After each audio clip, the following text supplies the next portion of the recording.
الايفنت اليوم. الايفنت حلوه كثير والله، كانت بصراحه مميزه، الموضوع مميز والضيوف اللي اجوا حكوا مميزين، وما شاء الله عليه دكتور مهند قدمهم بطريقه رائعه وقدم السبجكت بطريقه حلوه، وانت شفتي الانتراكشن كان عالي من الحضور، وهذا بدل قديش الموضوع له فيوتشر عالي في الميديسن يعني. كتير تعلمنا شغلات ولسه بدنا أكتر نسمع أشياء كتير مهمة. تدريب الأولاد كيف يتنفسوا، كيف ندور على التشخيص، كيف نعالجهم. يعني في شغلات كانت أسئلة محيريتنا زمان ومش عارفين شو نعمل فيها، وين نوديهم، هل هذا الإشي موجود بالأردن ولا لا.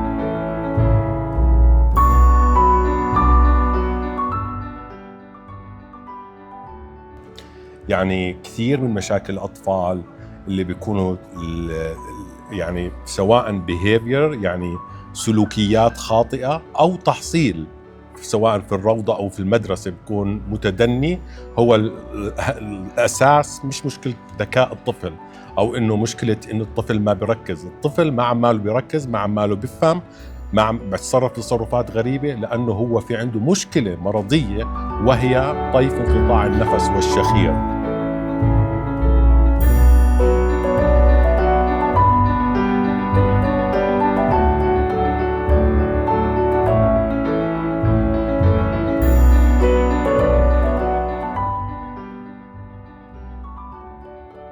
أنا واعي بأهمية الفم بالتنفس، ودائما كنت بدور على حدا بيساعدني بحل مشكلة وبيض وجهي.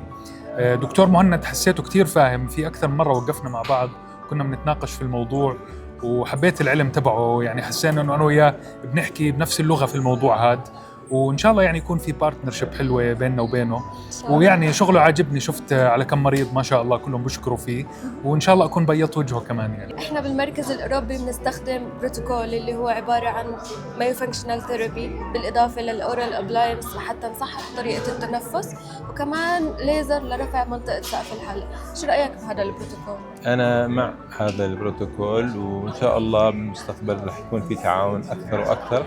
المحاضرة كمان أنعشت هذا الموضوع، إن شاء الله إنه نتمكن نتعاون مع بعض كزملاء، إحنا كي أن تي مع زملائنا الدنتست بهذا الموضوع. بتمنى كمان التخصصات الثانية مثل الأطفال الصدرية كمان يتعاونوا.